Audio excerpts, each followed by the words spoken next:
Right, so you think comics are all capes and tights, men in spandex punching other men in spandex? Think again, sunshine. Dash Shores isn't that. Not even close. This thing landed years ago, and it still feels like a punch to the brain. A good punch, mind you, the kind that rearranges your synapses. It's a graphic novel, they call it, but it's more like a graphic. A raw, psychedelic journey into the messy, interconnected goo of human consciousness. It's brilliant, it's disturbing. It's probably not something you'd read to your kids unless you're actively trying to warp them, which, fair enough. This isn't a polite story. It doesn't hold your hand. It grabs you by the eyeballs and drags you through a narrative that gleefully kicks genre conventions to the curb. Science fiction? Sure, there's a weird plant. Fantasy? Well, people start reading minds, so maybe. Horror? Oh, absolutely. The existential kind, the kind that crawls under your skin and makes you question the very nature of self, is a potent cocktail, and Shaw mixes it with a confidence that's both admirable and slightly terrifying. He's not just telling a story, he's conducting an experiment on the reader. And you, my friend, are the willing, or perhaps unwilling, test subject. Imagine a book that feels like a half-remembered dream or a fever. That's the territory we're in. Shaw doesn't just present a world, he immerses you in its skewed perspective. The lines blur between characters, between thoughts, between sanity and whatever the hell is happening in Bodyworld. It's a story about connection, but not the fluffy, heartwarming kind.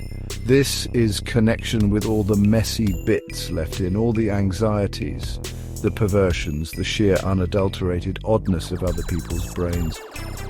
It's like being invited to the world's weirdest, most intimate party, and you can't find the exit, so buckle up, or don't. It probably won't make much difference. Is a unique beast, a singular vision that challenges what a comic can be, what a story can do. It's a deep dive into the human psyche, warts and all, and believe me, there are plenty of warts. It's a work that sticks with you, like a particularly vivid hallucination. It's a reminder that sometimes the most interesting places are the ones that are the most unsettling. This isn't just entertainment, it's an encounter. A beautifully rendered, profoundly weird and utterly unforgettable encounter. Our story, if you can call something this chaotic a story, unfolds in Bodyworld. Sounds charming, doesn't it? Like a quaint little village from a postcard. It's not. Bodyworld is a dead-end town, a place where dreams go to wither and develop a nasty cough. It's the kind of town you drive through with the windows up and the doors locked. The sort of place that probably smells faintly of disappointment and old chip fat. Perfect setting, then, for something truly bizarre to take root, and boy, does it ever. This isn't just a backdrop, it's a character in itself, a weary, run-down stage for the madness to come. Into this picturesque slice of nowhere stumbles Professor Paulie Panther. He's a botanist, supposedly. Though struggling, slightly shifty, and chronically out of his depth might be more accurate descriptors. He's not exactly Indiana Jones, more like Indiana Jones's less successful cousin who gets lost in his own garden. Paulie's in Bodyworld to study a mysterious plant. A plant with some rather unusual properties. This isn't your average houseplant, folks. This isn't something you pick up at the local garden centre to brighten up your windowsill. This plant is the catalyst. The key, the biological time bomb waiting to go off. This special flora, you see, has a secret. If you smoke its leaves, and let's be honest, in a town like Bodyworld, what else is there to do? Something extraordinary happens. You become telepathic, not just a little bit telepathic, like guessing what your mate wants for dinner.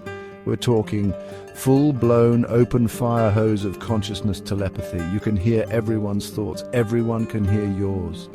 Privacy, gone. Personal space, annihilated. Every unspoken thought, every hidden desire, every embarrassing earworm, suddenly out in the open. It's a social network with no log-out button.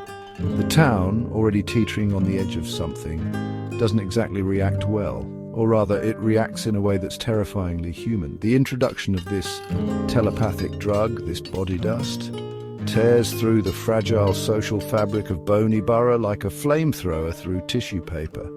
Suddenly, the mundane becomes magnified. The petty grievances, the secret crushes, the deep-seated anxieties, they're all public property. It's a recipe for chaos, a beautiful, horrifying, utterly compelling kind of chaos, and it all starts with one weird plant in one godforsaken town. Let's talk about Paulie Panther. Professor Paulie Panther, if we're being formal, though formality seems to have packed its bags and left Bodyworld long ago, he's our protagonist, our way into this mess. But don't expect a hero. Paulie isn't leading any charges, he's not rallying any troops. He's mostly just trying not to drown in the escalating weirdness. He's a man of science, supposedly, but he seems more like a man of mild bewilderment and questionable life choices. He's the kind of guy who'd accidentally start a psychic epidemic and then misplace the instructions on how to stop it. Paulie's motivations are, shall we say, a bit muddled. He's in Bodyworld to study the plant, yes, but there's a sense of desperation about him, a whiff of failure. He's not some visionary scientist on the brink of a Nobel Prize. He's more like someone hoping to stumble onto something, anything that might give his life a bit of meaning, or at least a bit of funding. This accidental discovery, this telepathic plant, is less a breakthrough and more a catastrophic blunder that he's now inextricably linked to. He's the idiot who found the matches, and the town is the powder keg. What makes Paulie compelling isn't his bravery or his intellect. It's his sheer, unadulterated humanity. His flaws are laid bare, his anxieties, his insecurities, his fumbling attempts at connection, they're all painfully relatable, even as the world around him descends into psychedelic chaos. He's not a bad guy, not really. He's just a bit useless, a bit lost. Like many of us, if we're honest, he's a mirror reflecting our own potential for accidentally unleashing untold horrors upon an unsuspecting populace, the usual Tuesday. Through Paulie, Shaw explores what it means to be an outsider, not just in a new town, but within one's own skin. Paulie is an observer, at least initially, but the body dust doesn't allow for passive observation. It drags you in, it forces participation. And Paulie, for all his attempts to remain detached, gets sucked into the collective consciousness, his own internal monologue becoming just another voice in the cacophony. His journey is less a hero's arc and more a slow, bewildered submersion into the shared, messy reality of he's a nobody who becomes part of everybody. Bodyworld isn't just a place, it's a petri dish teeming with complex, often damaged individuals. And when the body dust hits, their inner lives spill out like guts from a wound. There's Billy B, a high school kid. He's your typical angsty teenager, only now his angst is broadcast on psychic surround sound. His insecurities, his crushes, his raging hormones, they're all out there for everyone to experience. It's like having your most embarrassing diary entries read aloud at a school assembly, permanently, poor sod. His struggles with self-image and his fumbling attempts at romance become public spectacles, amplified and distorted. Then there's Pearl. She's another key figure in this psychic soup. Her mind is a whirlwind of anxieties and desires, a complicated landscape that the reader, and eventually other characters, gets to navigate. She's searching for something. Connection, maybe. Understanding, perhaps. Or just a moment's peace from the relentless noise, both internal and external. Her interactions with Paulie, and with the effects of the body dust, reveal layers of vulnerability and surprising strength. She's not just a victim of circumstance, she's an active participant in trying to make sense of this new, terrifyingly intimate world. The beauty of Shaw's character work is its unflinching honesty. These aren't idealized figures, they are messy, they're contradictory, they are deeply, recognizably human, even as they're experiencing something profoundly inhuman. Shaw delves into their emotional depths, exposing the raw nerves of their fears, their hopes, their petty jealousies, and their moments of unexpected grace. The telepathic connection doesn't simplify them, it reveals their inherent complexity. It's like suddenly seeing everyone's internal wiring, a chaotic but fascinating network of thoughts and feelings. And it's not just Paulie, Billy and Pearl. The entire town becomes a chorus of voices. Each inhabitant, with their own set of neuroses and secrets, contributes to the overwhelming psychic static. The body dust doesn't discriminate. It links the lonely, the bitter, the hopeful and the horny into one sprawling, unfiltered consciousness. This collective mind becomes a character in itself, a dynamic and unpredictable entity shaped by the sum of its parts. It's a portrait of a community laid bare, its secrets exposed, its collective soul up for grabs. It's a terrifying yet oddly compelling form of intimacy. Section 5. Seeing is disbelieving Shaw's art as acid trip. Now, let's talk about the look of this thing. Shaw's art isn't just illustration, it's a visual assault. In a good way, mostly. It's raw, it's expressive, it's often deliberately disorienting. The art style perfectly mirrors the fractured psychedelic experience of the characters. Forget clean lines and conventional panel layouts. Shaw throws that rulebook out the window, sets it on fire, and then uses the ashes to draw something deeply unsettling. It's a style that forces you to engage, to decipher, to feel the mental static along with the inhabitants of Boney Borough. The colours, or sometimes the stark lack of them, play a huge role. When the body dust takes hold, the pages can explode into vibrant, almost nauseating hues. Pinks, greens, yellows, colours that scream rather than soothe. These bursts of psychedelia visually represent the overwhelming sensory input, the merging of thoughts and emotions. Then at other times, the palette is muted, almost monochrome, reflecting the bleakness of Boney Borough or the internal desolation of a character. It's a masterful use of colour to convey mood and psychological states. It's like he's painting with emotions. Shaw's character designs are unique. They're not always traditionally attractive. They're often awkward, gangly, and intensely human. Their bodies contort, their faces stretch and warp to express a torrent of internal feelings. There's a rawness to the drawings, a sense of immediacy, like you're looking at sketches pulled directly from a fever dream. This isn't about polished perfection, it's about emotional impact. The art doesn't just tell you what the characters are feeling, it makes you it too. It's visceral, it gets under your skin. The way Shaw structures his pages is also unconventional. Panels bleed into each other, perspectives shift wildly. Text and image intertwine in ways that defy easy reading. Sometimes it feels like you're trying to navigate a maze. This isn't a flaw, it's a feature. The disorientation's the point. It mirrors the characters' loss of individual boundaries, their struggle to make sense of the flood of shared consciousness. The art itself becomes a representation of the Bodyworld experience, immersive, overwhelming, and utterly unforgettable. It's a visual language all its own. Section 6. The drug, the whole drug, and nothing but the drug. The body dust. That's what they call the psychoactive pollen from Paulie Panther's miracle plant, or curse, depending on your perspective. And probably the time of day. This isn't your garden variety narcotic. It doesn't just make you see pretty colours or talk to your furniture. Oh no, it's far more ambitious than that. The body dust dissolves the barriers between minds. It creates a shared consciousness, a psychic network where thoughts, emotions and memories flow freely between everyone who's partaken.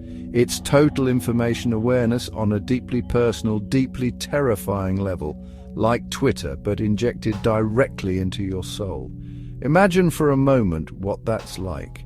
Every stray thought you've ever had, every embarrassing fantasy, every petty judgment suddenly public, audible to everyone around you, and you in turn are bombarded by their mental noise. The sheer volume of it, the intimate, unfiltered thoughts of your neighbours, your friends, strangers on the street. It's a torrent, a cacophony. There's no off switch. No mute button for Brenda from next door's anxieties about her cat, or Gary from account's surprisingly vivid daydreams.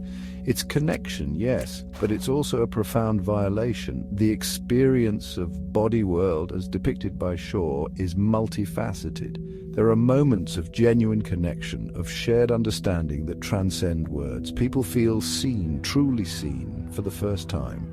The loneliness that plagues so many is, for a fleeting moment, alleviated.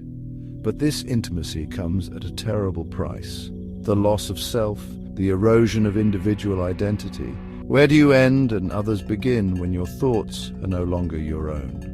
It's a terrifying question and doesn't offer any easy answers. It just throws you into the deep end of the psychic pool. This telepathic merging isn't always a harmonious symphony of minds either. It can be ugly, it can be brutal. Prejudices, fears and aggressions, once hidden, are now exposed and amplified. The shared consciousness can become a feedback loop of negativity, a psychic echo chamber where the worst aspects of human nature resonate and grow. Is this heightened empathy, or just a fast track to collective insanity? The drug promises unity, but it often delivers a horrifying, inescapable closeness that borders on psychic suffocation. It's a hell of other people's minds. Section 7, Identity Crisis. Who are you when you're everyone? One of the meatiest, most unsettling themes Choose On is identity. What makes you you? Is it your private thoughts, your secret desires, your carefully constructed public persona? The body dust takes a sledgehammer to all of that. When your mind is an open book and everyone else's mind is open to you, the very concept of an individual self starts to crumble. It's like your personal operating system has been hacked and merged with everyone else's, complete with all their viruses and dodgy downloads. Good luck finding your own files in that mess. The book forces us to confront the idea of the ego. That little voice in your head that tells you you're special, you're unique, you're the main character. The body dust effectively silences that voice, or rather drowns it out in a chorus of other egos all clamoring for attention. Is this ego death, a path to some kind of enlightened, selfless state, or is it just annihilation, a terrifying loss of the core of who you are? Shaw doesn't preach, he just presents the horrifying, confusing, and occasionally beautiful reality of this psychic free-for-all. It's a philosophical mind F***, basically. Characters in Bodyworld grapple with this in different ways. Some embrace the loss of self, finding a strange liberation in merging with the collective. Others fight against it, desperately trying to cling to the remnants of their individuality. The boundaries between people become porous, then non-existent. Memories, emotions, even skills can seemingly transfer from one person to another. It's a radical redefinition of what it means to be human, to be a singular entity. Are we just collections of experiences, easily shared and swapped like trading cards? This breakdown of individual identity is perhaps the most profound horror the book offers. It's not about monsters or jump scares. It's about the quiet, creeping dread of losing yourself, of becoming an indistinguishable part of a larger, messier whole. Critiques our modern obsession with individualism, perhaps. But it also shows the sheer terror of its opposite. It's a tightrope walk between a lonely self and a selfless oblivion. And there's no safety net. Just the dizzying abyss of shared consciousness staring back at you. Section 8. The dark side of connection, addiction, and Big Brother's ghost. It's not all cosmic oneness and shared epiphanies in Bodyworld. Far from it. The body dust, like any good mind-altering substance, has a dark underbelly. And that underbelly is crawling with the maggots of addiction and the chilling spectre of surveillance. Because when everyone can hear your thoughts, who's really in control? And what happens when you can't live without that constant, overwhelming connection, even if it's destroying you? These are the uncomfortable questions Shaw shoves in your face with no easy answers in sight. The addictive nature of the Bodyworld experience is palpable. Once you've tasted that level of intimacy, that feeling of being utterly understood and understanding others, going back to the silent isolation of your own mind can feel like a prison sentence. People crave it. They need it. even as it erodes their sanity and their sense of self. It's a perfect metaphor for so many of our modern addictions, from social media to substances, that desperate need for connection, for validation, for something to fill the void, even if the thing itself is ultimately harmful. And then there's the surveillance aspect. It's terrifying. Imagine a world with no secrets, where every thought, every intention is laid bare for anyone to scrutinize. Sounds like a recipe for total social control, doesn't it? Who needs CCTV when you've got universal telepathy? The potential for manipulation, for exploitation, is immense. This isn't always a centrally controlled Big Brother scenario, but rather a more chaotic, grassroots form of mutual surveillance. Your neighbours become your thought police. Your friends become your accidental interrogators. There's nowhere to hide. This constant exposure, this inability to retreat into one's own private mental space takes a heavy toll. It breeds paranoia, it fuels conflict, it strips away the polite fictions that allow society to function, however imperfectly. Shaw isn't just spinning a sci-fi yarn here, he's tapping into very real anxieties about privacy, control, and the seductive dangers of total transparency in an interconnected world. The body dust might offer a twisted form of utopia for some, but for others, it's a transparent, inescapable hell. It's the ultimate open plan office for your brain.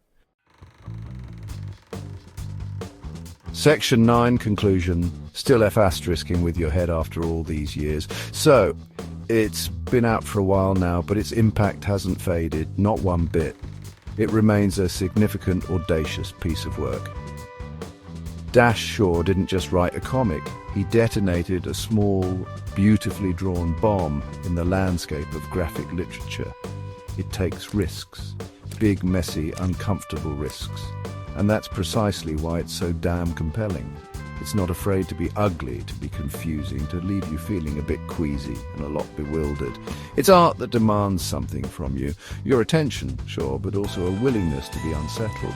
The beauty of lies in its willingness to dive headfirst into the murky depths of the human condition.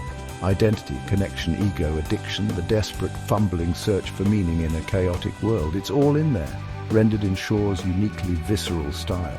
It's a story that feels intensely personal yet universally resonant.